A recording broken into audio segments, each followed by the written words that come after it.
Papa, excusez-moi, après 20 ans, ce qui veut dire que la pensée est bandicap des alars. Au combat, la vie n'a pas été aux yeux droit légitime, d'accord, mobile n'a vie, non. Mon lax n'a pas été mon temps, mon n'a pas 7.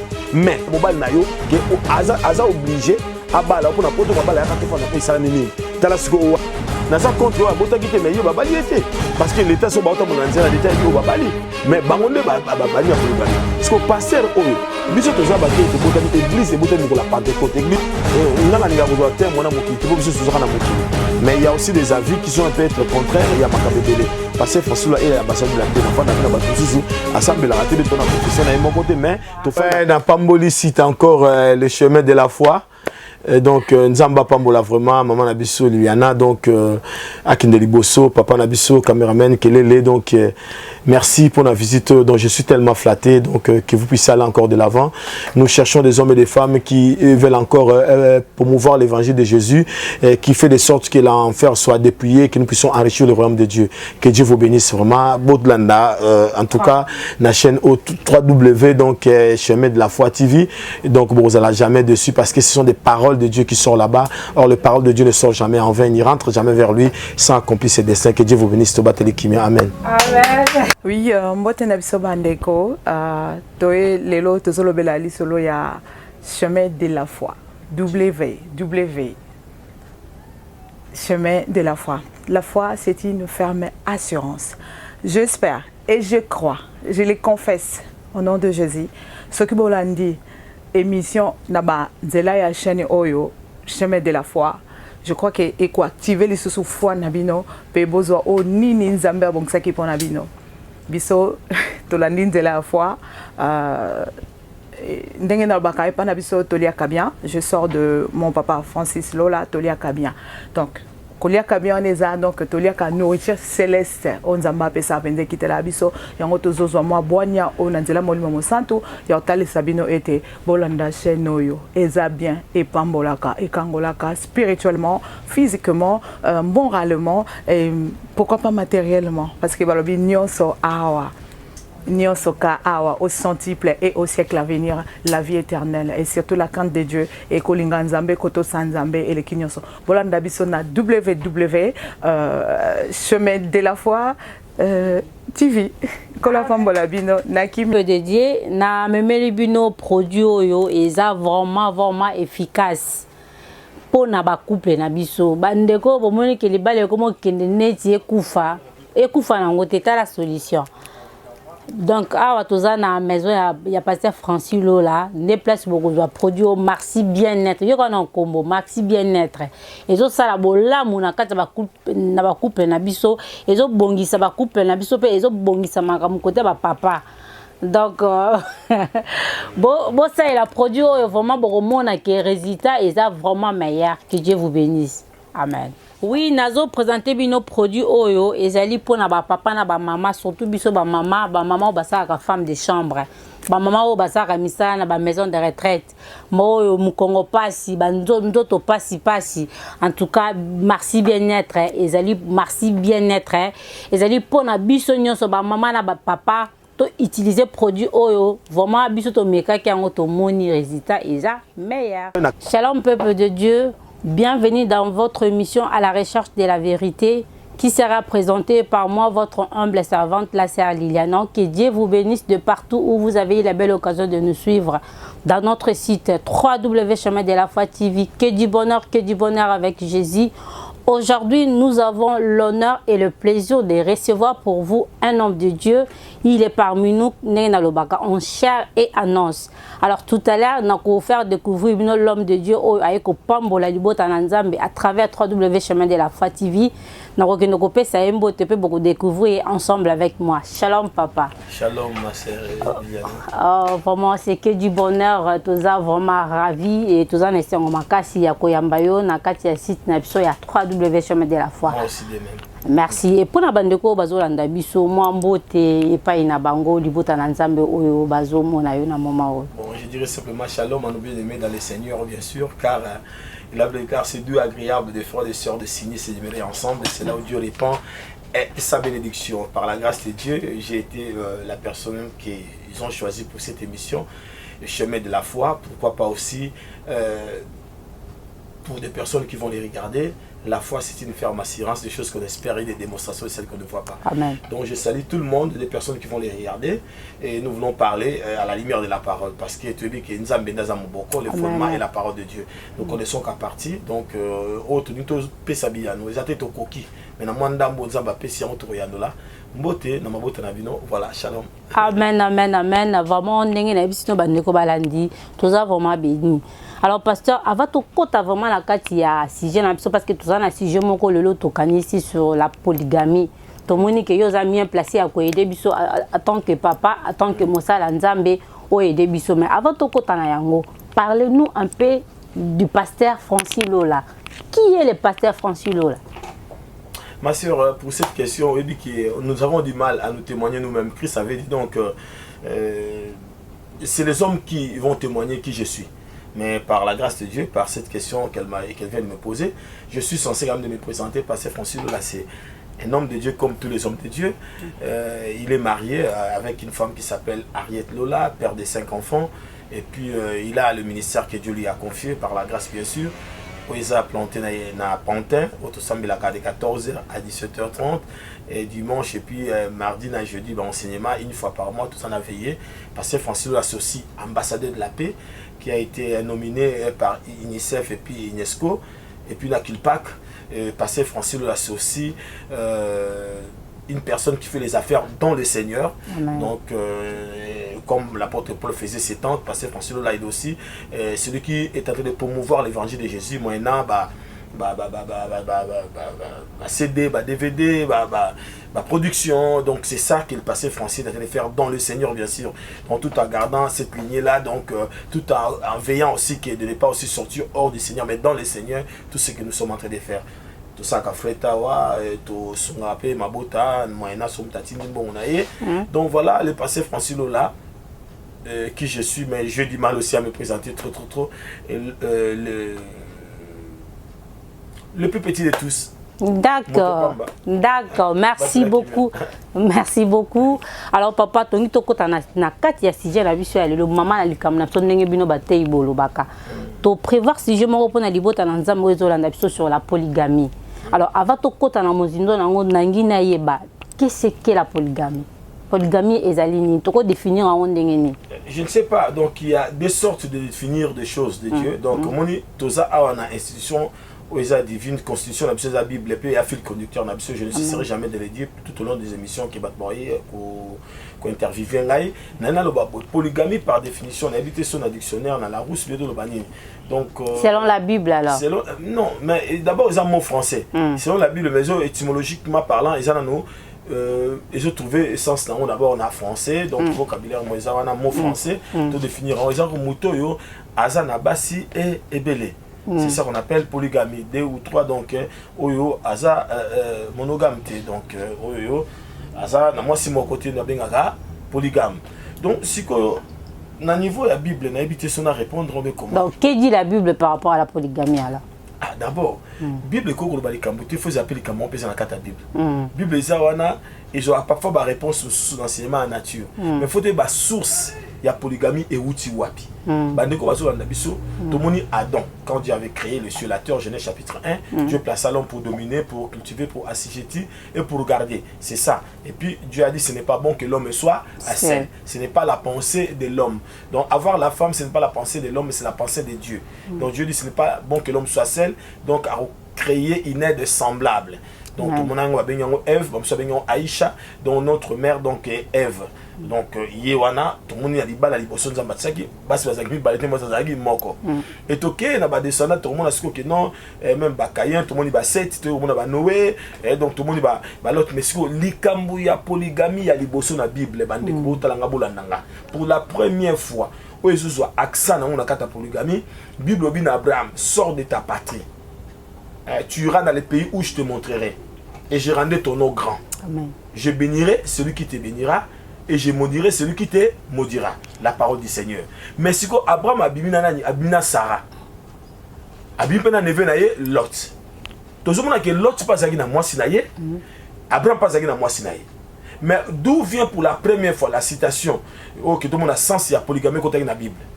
Bible n'a jamais faisant d'abord ensemble bako kabonana neve l'autre suite ya ba dispute ya ba serviteur na bango l'autre aponaki abiso ozu ya pa miso du droite na à gauche ozu gauche na à droite aponaki terrain ozaki plein or yaki Sodome na Gomorrhe.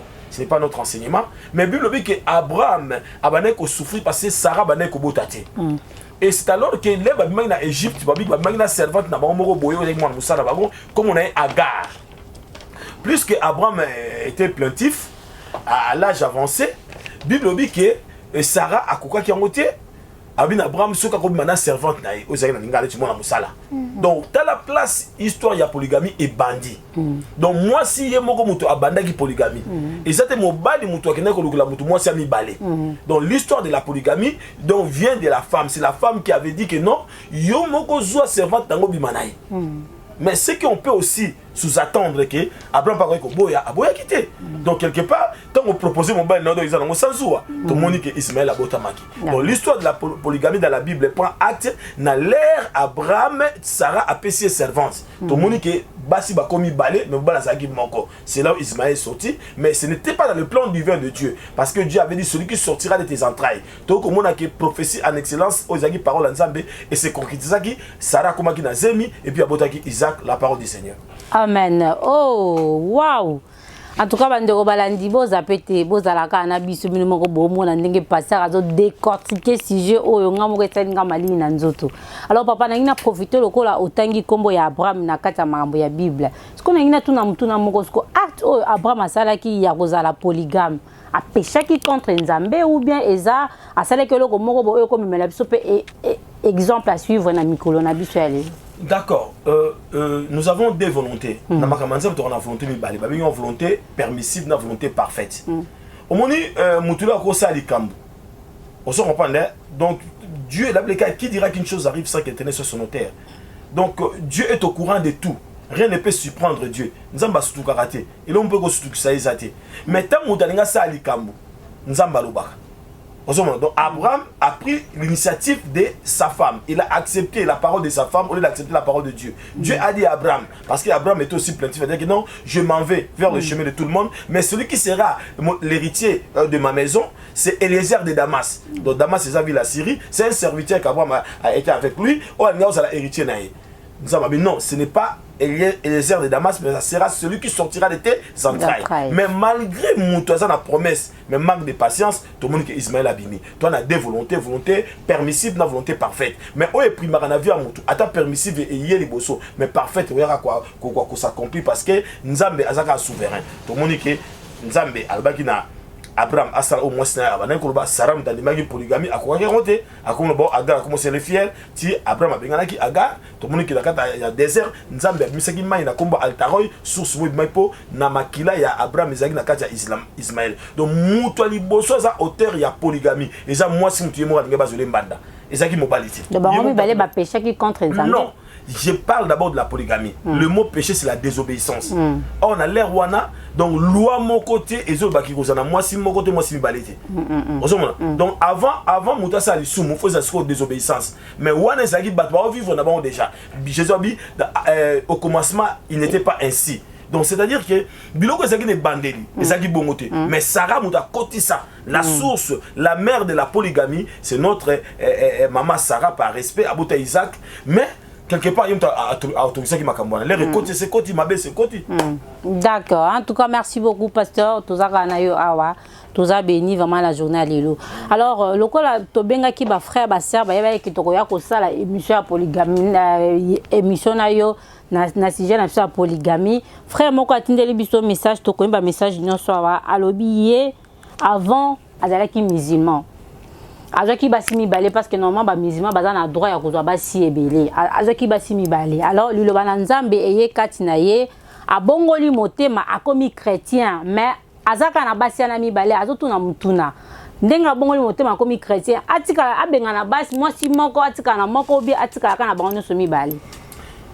Merci. Tout le monde a même que leur cohabitation à deux femmes et salamaki. Nous avons créé qui atmosphère climat moko boye pour Abraham atika la kana Sarah. La pensée du début, c'est ce qui sera la pensée de la fin. Donc, et l'autre, ezaki ne bandeli, ya on peut ozaka na suka. O ezalaki te otika la kozalati.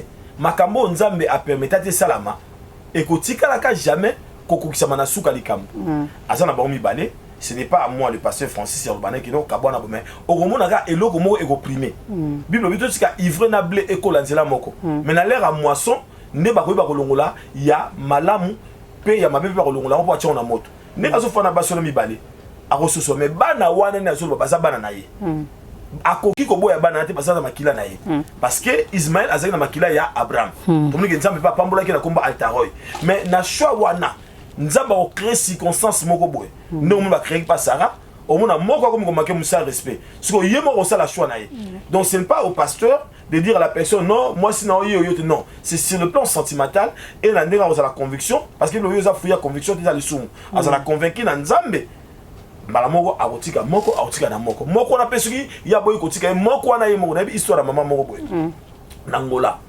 les mam tout Samuel bagé meto le balé ko ta ba simbalete bate belé ba bi témoignage na so pesa moi sur la moi ça mon konzi mo boye mais atika ki li bala wana pas moi ça mi bala bi non o ça mobile nangati donc moi je pense que moi c'est pas ko salango mobile pas ko salango mais ça kana kata souveraineté nzambe to bateli kimia. Amen, amen, amen. Alors, biso tozu pena mituna ebele bele papa. Toza na mutuna mususu awa ndeko komeli biso alobi ye azalaki pasteur. Azalaki na mwasi na ye ayeko zala ayeko divorcer.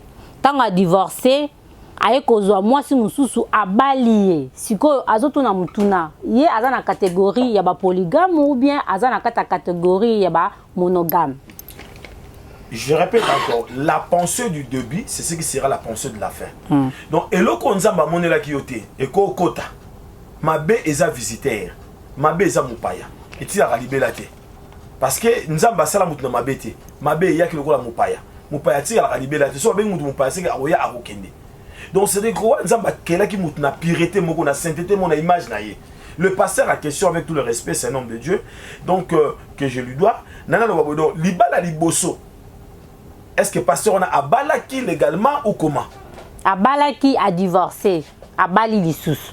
Bon, d'accord. Ce que polygamie par définition, les gens mouton zo fana basimi balé mbala moko pasteur yo kangai. Donc zo fana basimi balé. Donc azo ça donc ya ko habiter Abraham na fana na Sarah na Agar. Nous pas moko bien ba ndako différente. Mais ceux qui mutaka bwanaki na divorce. Bible ba tuni Jésus na déjà divorce. Moïse Epsem se sont moi sur un problème mais c'est lettre à divorce. Jésus a dit qu'au début ça n'était pas ainsi. Il n'était pas ainsi. Donc ce qui veut dire que penser et bandelika ont pris maka. Nana lo baboy. Ce qui libala na yo uta pa nzambete. Ata biso to célébrer en église, to pas molio parce que Bible ne bénissait pas. Et pardon, ne maudissez pas, bénissez. Biso to pas molora libala, to bali sarate. Ata église et pas molio. Mais ce que zaki ya nzambete soit sûr et certain. Donc un jour boka bonaka.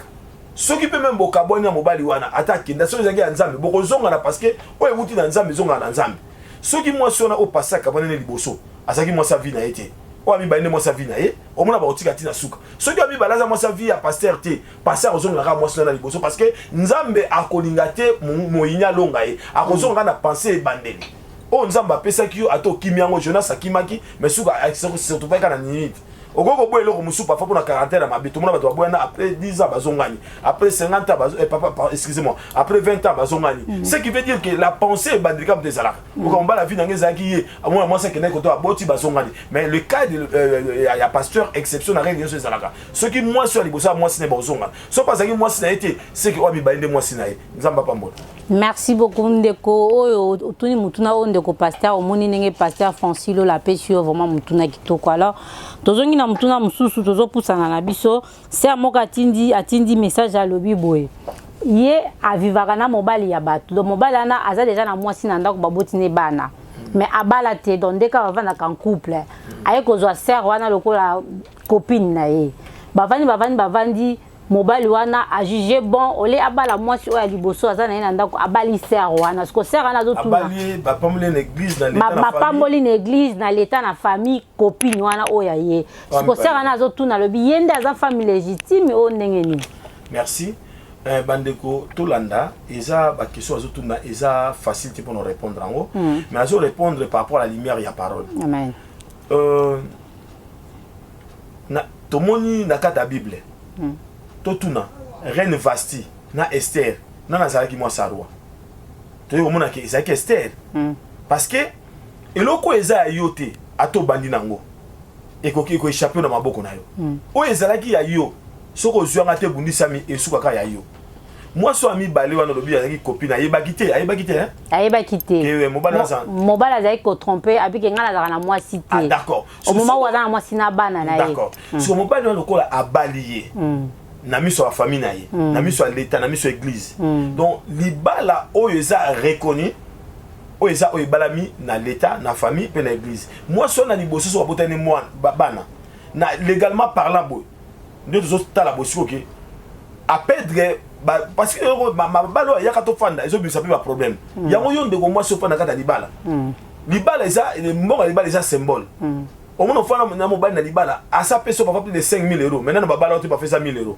donc ça là de force que au forcété mais mobile ya sentir que eza droit na yo oyo que moi si so ka botami na zamo na muki ah moi ndaka kobala to kolia mbongo honorer ba parents na yo tant bi honore ton père et ta mère ezaka na ba diplôme te ezaka ko ya poto te ezape ko bala o ma une grande porte na famille na bino mais o pe na bali ti akobala kaka parce que moya mutu ba tiaka afrique ba tiaka pointer pour na suka mutu ba yeba so bala pe na 60 ans na 50 ans le patient n'est pas contre cela mais ce qu'on fait na ndaka libala faut rappeler ka mobile na yo que aza obligé abala pour na poto mabala ya kato fana pe sala mingi tala siko wana ne komba ko bala mususu siko na aza mukum siko sala ngalo tuna abo malibala parce que ayeko découvrir ça o babala zo tuna abo malibala amen yende mo salibala parce que na mito yende babali na sa contre wa botaki te mais ye babali ete parce que l'état so ba otambola nzela l'état bi o babali famille bi o babali donc obota na mutu et yo pesa mutu accéder maman comme moi ça mutu na makasi non kobota na mutu o babali wane malamu pour tout le monde na kisasa ba tusu ba sentaki ba mais fi on a sali penzela na ye ba ko bala ye to na basi so ba konti ba fa botaki avant mais akoma moi ça mo konti donc moi si kobota monsieur za accident ko bota mobile ezate aux yeux ba droit moko légitime ka ko mobile na vie non fonde ba bala yo ngam bota na ye mais keba bota na ye ba bala yo te alors merci bandeko ba jeune terne bomoni ndenge pasteur apesi biso conseil alobi surtout okeba na likambo je suis en couple donc ba honorer yo et kosala bien pour mobile pe akozala akobanga kosala bêtise pa yebi ke ozali mwasi na ye légitime tala sikoyo ka oyo ekomeli mama oyo donc c'est pasteur alobi libala na eza yo ko boma libala te alors papa tozo pusala tozo koma na suka ngana tala ki reportage moko boye na moni ndeko na yo pasteur aza pe pasteur congolais na kotanga bakombo awate azali na basi 7 azo kolobela ngo pe na aza pasteur azo lobela ngo pe na public boye azo présenter pe basi na ye pona ye aza na référence na ye eza na bible ba Moïse ba Abraham ba Jacob azaki ba polygame pona yo koloba nini pona pasteur aza na basi 7 na kati ya lingomba na ye na kati ya ndako na ye merci kola zalokumu et puis molimo nzambe sunga pona ya notre kopesa bandeko balinga mina Yesu omoni maloba nzambe eza na balolenge tosoma même bato suba okanisa évolution musu babiki notre tikali na lobi yango bien que mutu asa initiateur azaki visiter na polygamie mutali boso et utaki pa moi si Sarah moi si mutati mobali na ye aki nous moi si musu po azobotate mais na suma lango moi ça mabotaki vraiment la fin d'une chose que son commencement donc to ko na susu lokola lien wana e bana ko landa Jacob azamona Isaac ozomona auti na Abraham malamo yepe susu abali Rachel na Léa ozomona donc on a que polygamie bango baza na base ya fondement biblique OK ba exemple ya polygamie na kata Bible to échappé te baza na alliance na Nzambe to respect mais bango nde ba ya polygamie parce que pasteur oyo biso toza bato to botami église et botami ko la Pentecôte église biso to ya o et botami ko la Pentecôte l'église que nous sommes est née le jour de la Pentecôte l'église qui est conduite par l'esprit de Dieu c'est celle-là qui est l'église de Jésus-Christ. Tous ceux qui sont conduits par l'esprit de Dieu, ceux qui sont guidés d'être appelés les enfants de Dieu. Bible dans l'Ancien Testament, il n'y a pas battu maintenant qu'on fait dater. Mais dans le Nouveau Testament, Bible dit que nos corps est le temple du Saint-Esprit. Tozo lobela na makama molimo. Mutnanzambe akoki ko kwesama. Mais ko bala basi 7 doctrine wana ezozwa fondement dans l'Ancien Testament. Le pasteur Francis que je suis, je ne tolérerai jamais cela parce que quelque part, ils ont un fondement na biso pour biso to modèle na biso Christ. Apôtre Paul a dit soyez mes imitateurs parce que moi je suis imitateur de Christ. Na moni place mon continent ngate mon laxi ngate mon tamu sinanga abinanga bala basi 7 mais ceux qui mutu akufeli basi Bible obi Jésus lobi na femme samaritaine donc tu avais 5 maris celui-ci à qui tu vis avec n'est pas ton mari donc veuve akoki ko bala veuve pe akoki ko bala bato bakufeli basi atezo ilandisama ana droit à bala ba compter sous que basi on bazaki boso basi bakufi mibali basi bakufi mais oyo kotanda bango seti boy na lumière à parole à mokonzi sous Christ ngana obiki wana za biso mais passer wana peut passer azoko se référer dans l'Ancien Testament parce que Ancien Testament et ça peut Ancien Bible Testament c'est la raté bolanda Ancien Testament c'est la raté donc il y a Ancienne Alliance parce que tu reparles sur l'Ancien Testament parce que donc tu tester à comme testament ils en a valeur dans son mutakufi dans l'Ancien Testament mutakufi la batazalate donc il y avait Ancienne Alliance tu vas Nouveau Testament parce que qui est soit kufi dans ça testament il y a sorti la biso tu vas Ancien Testament Nouveau Testament non Ancien Testament c'est raté Ancienne Alliance il y a une nouvelle alliance mais la carte nouvelle alliance c'est dans le Nouveau Testament ou bien le testament moko boy oh Jésus a tiré la biso.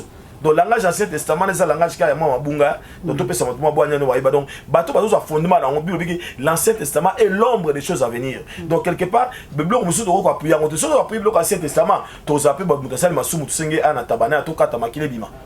Or biso to biso kata suba tabate na ba ngombe te passer makile sous Christ c'est un pour na biso. Alors ceux qui ne comprendre bien pour na yo pasteur donc Bible est divisée par deux pour l'instant biso to za na obligé karato la ndaka ka Nouveau Testament. Non tu reçois ba référence parce que l'Ancien mais pasteur on peut azozo ba référence na mais ba référence ou est cohérent ou est compatible dans le Nouveau Testament. Parce que Salomon a dit qu'il a 700 femmes. Ça n'empêche pas que Nzamba lingaye. Ah on a 1000 yo bisé ça on a 1000. Donc ça veut dire que donc quelque part donc biloko to ko landa ngote lelo parce que Christ a lobi boyeke donc moi si moko mobali moko parce que depuis même Ancien Testament no solo ba na début ça ki bongote et yaki Adana Ève mais tout ça ba ke bato ba bungaki mabe dans Ancien Testament to ko so ngote comme ça modèle la carte nouveau Ancienne Alliance il y a des instructions il y a aussi des exemples qui nous montrent que dans le Nouveau Testament il trouvé place dans ngote sur le tout ba no ba ke non muta sali suma na tabanaye ana ngombe na ye ana na offrande na ye to kata makila bo mama batambo ba no sa masumu on a qui masumu ça tolérant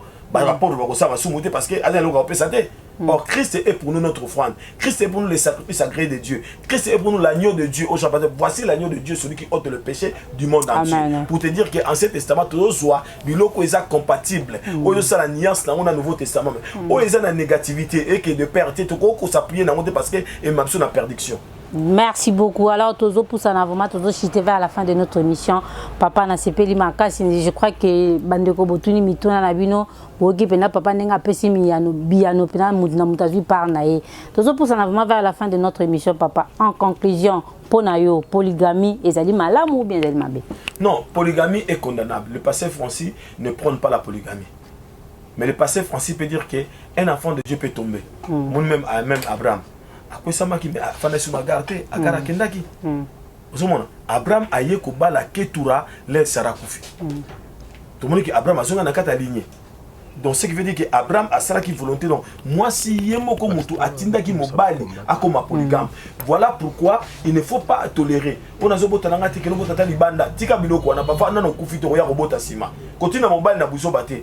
On a dit non bakoko na biso ba sela kango mais bakoko na biso baza image ya évangile. Christ est au-dessus de la loi. Amen. Christ est le principe, il est le chemin, la vie et la vérité. Il est la lumière qui nous éclaire pour aller vers le Père. Donc message à Christ ils ont la polygamie. Fondement la la polygamie. Ozomona ya on a biso que non Abraham abengana ki agara kendaki atikala ki na Sarah kufaki akozwa ketura. Donc tozon ni marqué veuf ou bien veuve akoy ko bala. Mais qu'on fait un abassi 7 3 boy place moko non en tout cas l'évangile on a vu na sangolo bandeko les amis tout na pe biano ngai passer Francis na prona ngote et puis na zo tolérant ngote wow mais ba o ba yendenge wana to bonela nzambe atika choix ya nzambe primé. Amen amen amen il bota na nzambe balé ayena basine ba na carte église na ba ramba moka ba non o ibo pa bona mariage mutayena basine mi balé na bala ba salate. D'accord. Merci. D'accord. Alors merci beaucoup Bandeko Balandi. Papa to komi vraiment la souka mais mutuna oyo et singeli pana tuna on pesa mutuna ya ndeko moko. To remarquer que bino bandeko ba pasteur bokomi ko kota na makamba ba combattant. Ba pasteur bozo soutenir ba musique à mokili. Oza pasteur oleki na télé ozo soutenir musique à mokili.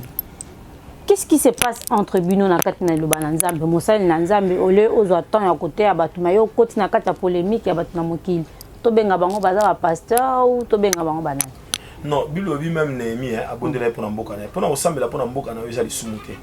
Na bandi toza na bateau nzambe na chaque peuple atombola ka messager moko boy. Tout le monde a kimbango bazali, nous avons tout le monde bango, tout le monde a fait Basima Otoko, tout le monde a Branham. Donc, à chaque peuple, à chaque génération, nous avons tombo la rabasali pour avoir messager, conduire le peuple moroboy. Mais ce qui est mal à faire, c'est quoi? Nous ne faisons pas la politique. Je ne suis pas un politicien.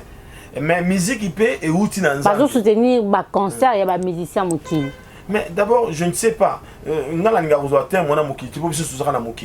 Mais il y a aussi des avis qui sont un peu être contraires. Il y a Makambebele. Parce que François est l'ambassadeur de la paix. Il y a Assemblée la confession. Il y a un côté, mais tu fais un cadre parfois. Il y a un mot qui est bon. Tout ce qui est mangala na mutamokili, mutanzambe non. Tout ça na katamokili Bible bien. Mais tout ça la sagesse pour faire na batu. Tu vois que na ande tout ça awa ba concert et pekisama. Mais un jour ceux qui bandent ko solo na kimia, ba moni que concert ko zonga na sagesse surtout. Je pose pour concert les zonga. Mais et là on est surtout à la début puis à la souka nango. Mais bango balobi te que là babaki eko beta te tina souka mokili non. Ba pesi ba condition na bango batu ba kababo e concert beta. Tout ce qu'il y a un temps pour tout.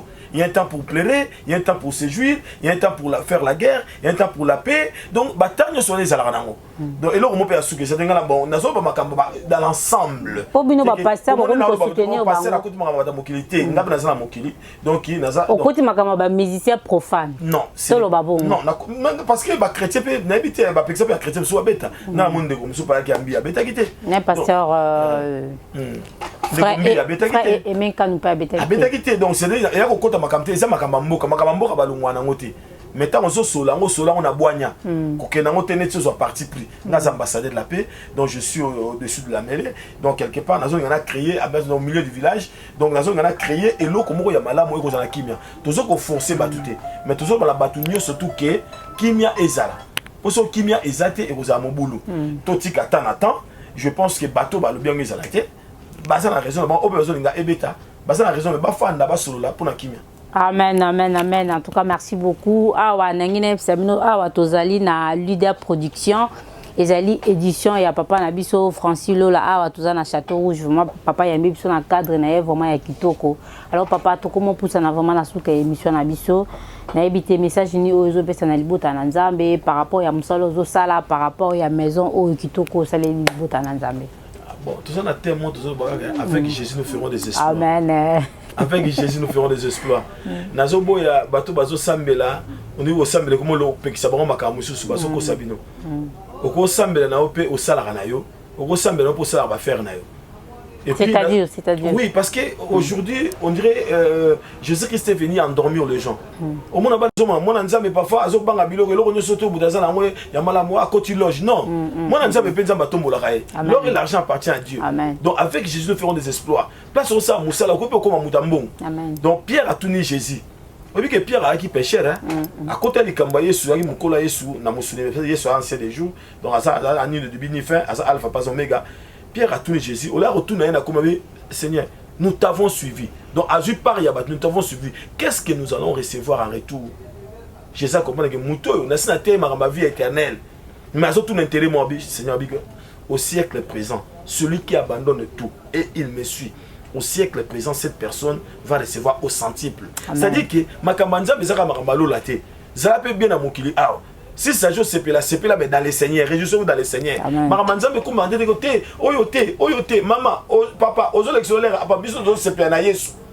Tout se plaindre à Mokibo, baba, monsieur, kuna notorula ta bakor céleste. Collier gozalate, basi barosate, bati muna numbati mabi, sur le ngosa ça peut faire nous na Yesu. Ça se fait nous na Yesu. C'est plein na yo.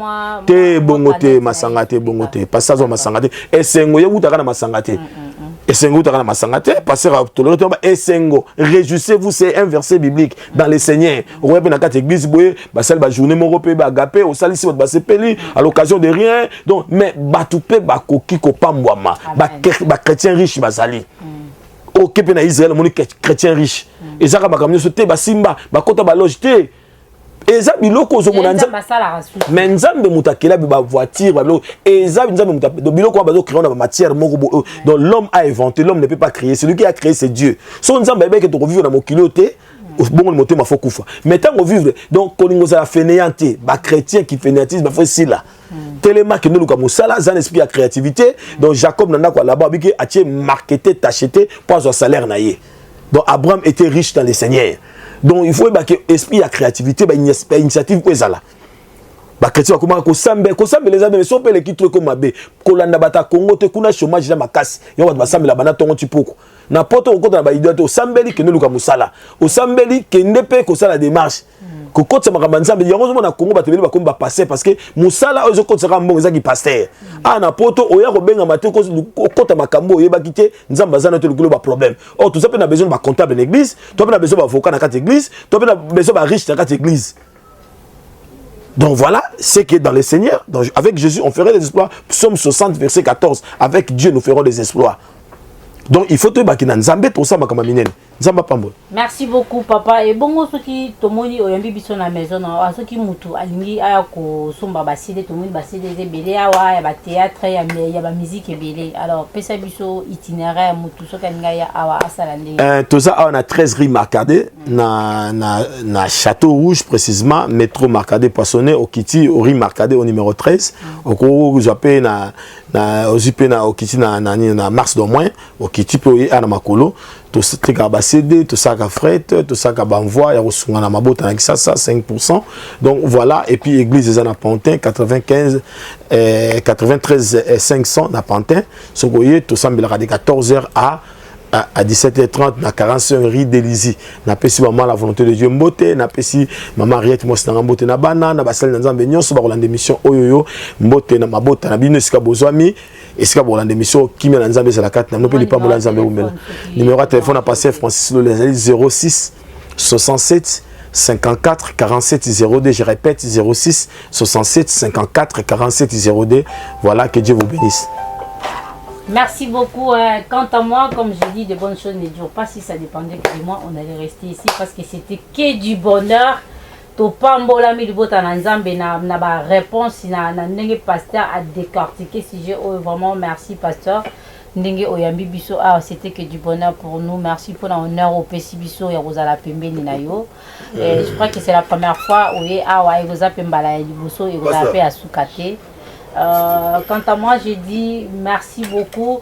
Vraiment, nous sommes arrivés à la fin de cette émission. Merci de l'avoir suivi. Continuez à nous soutenir de loin ou de près. Bon, continuez à s'abonner à la chaîne massivement si Dieu le veut. Merci na caméraman na biso nenga de la qui solide. Ba image de la Samsala na ye vraiment Michel Kele les nzamba pambola yo. Na pesi mbote na famille na famille sans ça et puis na bandeko nyonso boye binga boza tellement ebele na kotanga moko te pona créer ba j'ajoute mais na lingi bino mingi na bolingo ya nzambe. Si Dieu le veut, on se retrouve à la semaine prochaine. Restez branchés. Au revoir.